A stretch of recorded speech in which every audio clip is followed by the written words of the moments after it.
You know, as I sit there, I reread a lot of these Murph books, and I think back of all the years I've been reading Lord of the Rings and The Hobbit, and Christopher Tolkien's books on his father's works. A few questions prop up, and it kind of relates to the gameplay if you really want to know the background of the world and the story and the things that go on in the game or in Murph itself and why, or any current version of Lord of the Rings, it all still applies. One of the topics that I think need worthy of discussion is the disbursement of the first the Nermarians and then the Dunedain.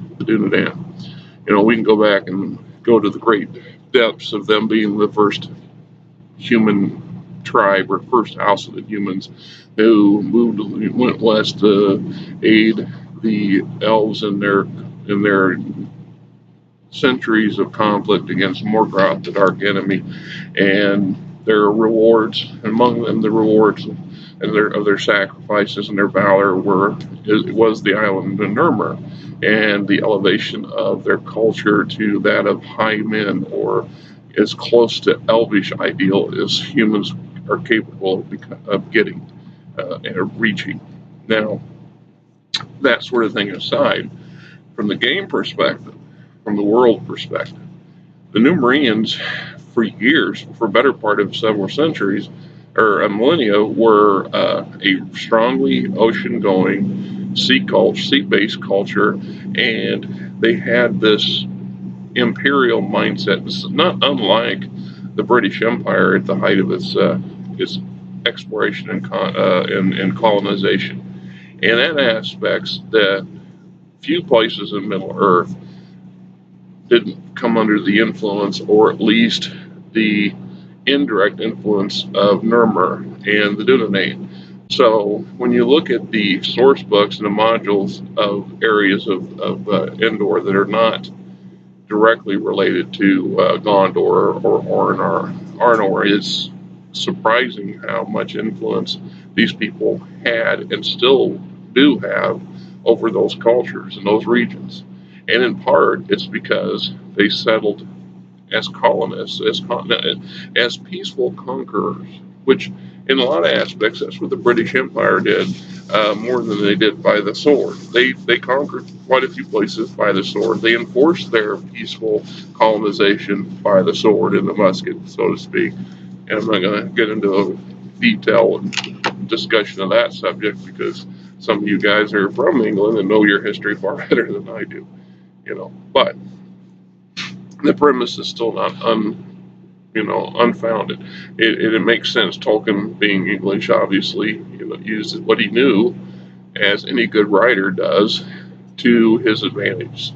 And that's one of those topics for writing. Write what you know, not what you think you know.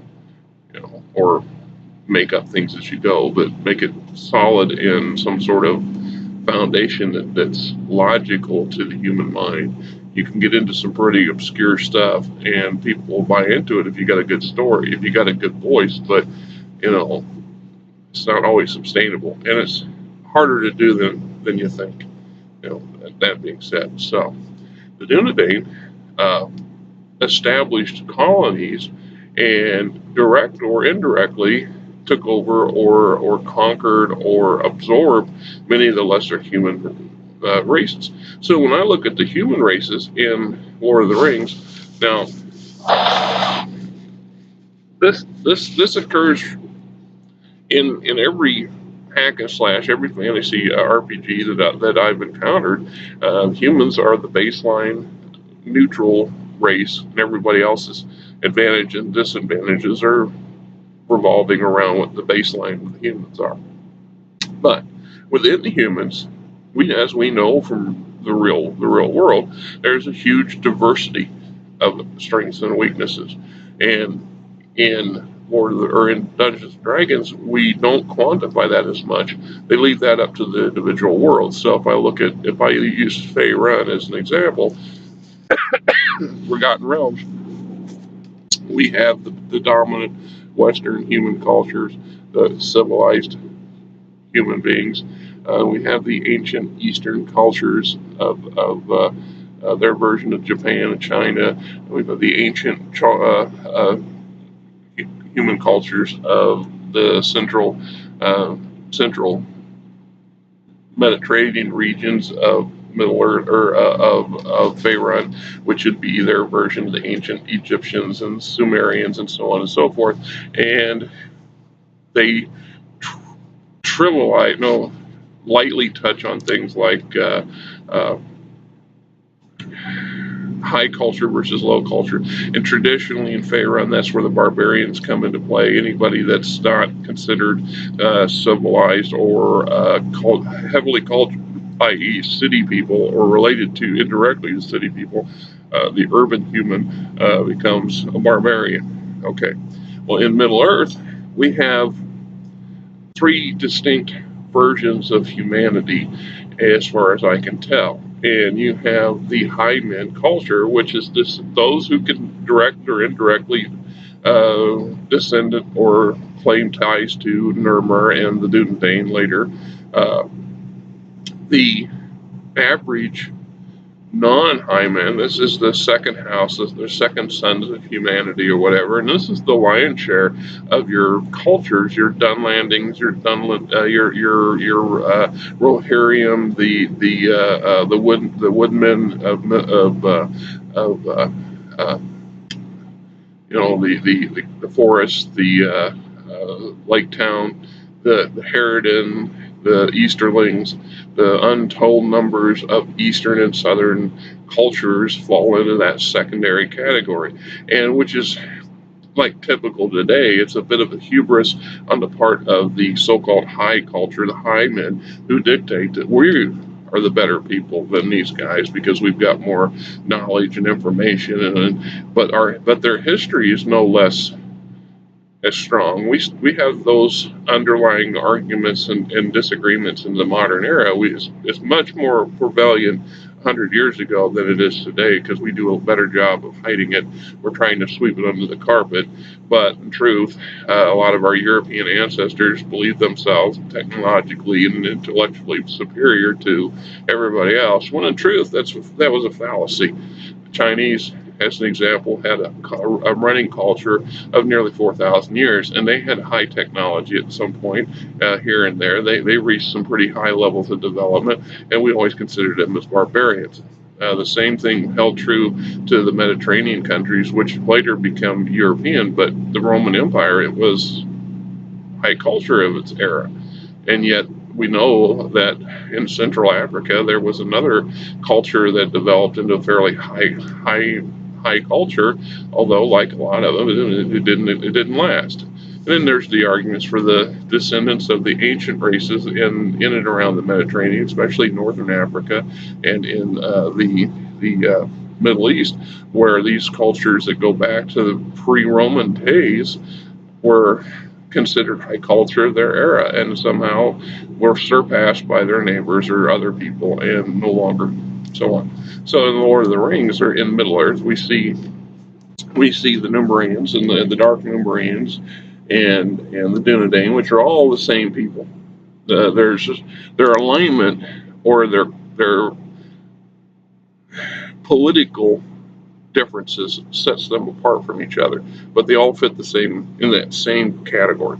And then there's the lion's share of humans that exist in Middle Earth, and these people are still cultured. They develop cities and farms and have urban environments and technology and science and magic and everything that the higher brains did. They just didn't have the heavy elvish influences that gave them a step up. Okay, there's the dividing line. They didn't live within eyesight of the undying lands or something. So it's like the differences in the elves, and I think that would be for a different blog. And then there's the third category. The third category that fits in this case, the woes. That's WOSES, I think, and they're numerous sub branches. And this are not so much barbarians, but these are your aborigines, your true closest to the land to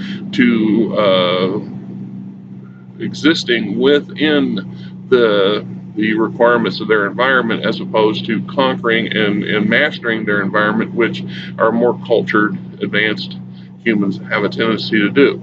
So when you deal with this third group of people, by most standards, they're hunted or shunned or traumatized or enslaved by the so-called higher cultures, and then who in turn are enslaved by the next higher culture, which somehow or another makes the first cultures the better ones. And I've never quite come to terms with that, even in our modern world, of how just because the locals seem to be far more backwater or, not pointing fingers, but the Australian Aborigine, the North American Indian, for example, especially the North American Indian got a raw deal in more ways than one, because they had we've established that they had quite a culture and still do. At the time, they had city states, and they had little nations, and they had entire kingdoms, and in some cases coalitions of nation states. They had settlements. They developed technology, and they had their own version of but they just weren't as advanced as the Europeans who came for their land, and that was a pity. I often ponder a plausible novel where I write in my mind that the Europeans become interested in North America and discover that the existing populations here, while maybe not as culturally civilized as they think they should be, are quite militarily and more importantly, politically organized, and are not as naive as the originals were. So they find themselves embroiled in a much, in a war. You're going to come here and conquer our stuff, we're going to kill you. I mean, that's how we would do to, our own current ancestors view things. You invade my country, we're going to do our level best to shove you back out of the borders, and then being typical American, we're going to come and kick your door in and kick you right in the knapsack. Sorry, that's the way we do things. It is our culture. We developed that from our forebears. So in Middle Earth, we have the Dunedain, or the Numerians, the descendants of the Numerians, and then we have the common man, if you will, which is the bulk of everybody. Then you have these Aborigines, these native uh, sub what everybody considers subhumans, but it doesn't make them any less human than the so-called high humans. Anyway. So when we go and we look at all these various source books and stuff that float around, and we notice that, or you can see the trend where the colonists from Nuremberg, this is long before the fall of Nuremberg, uh, spread out under royal license from the kings of Nuremberg and established colonies. And Umber is the one that's the most well known, right? The Corsairs of Umber.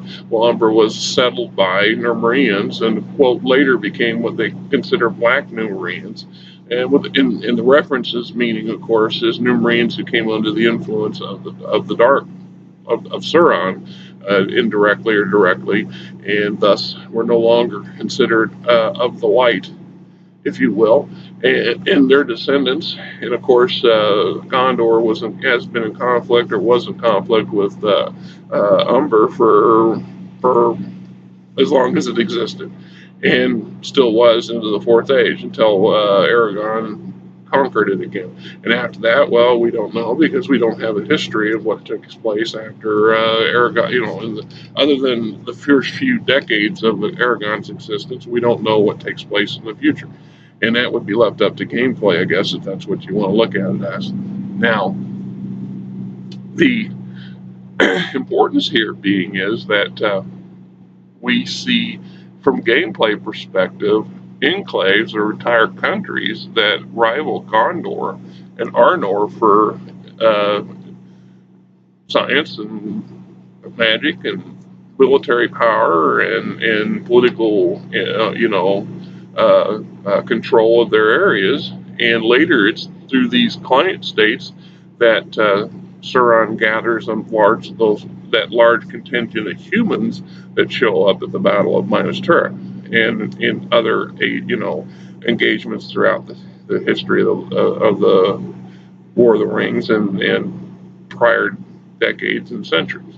So I thought it was an interesting subject, and I don't pretend to be a master scholar of Tolkien's works, but I have read a lot of material over the years, and I've reread that material, and I've absorbed quite a bit of it. And some of it gets, jumbled around in this confused melon of mine, and but the topic material is solid. And from a game perspective, when we talk about playing humans, I don't care if you're playing what world you're playing in, whether you're playing the mechanics from Dungeons and Dragons or Pathfinder or Myst or I don't know, the Flame Princess farts in her pants or whatever it is that the current thing is. I'm sorry, I don't know what that game system is.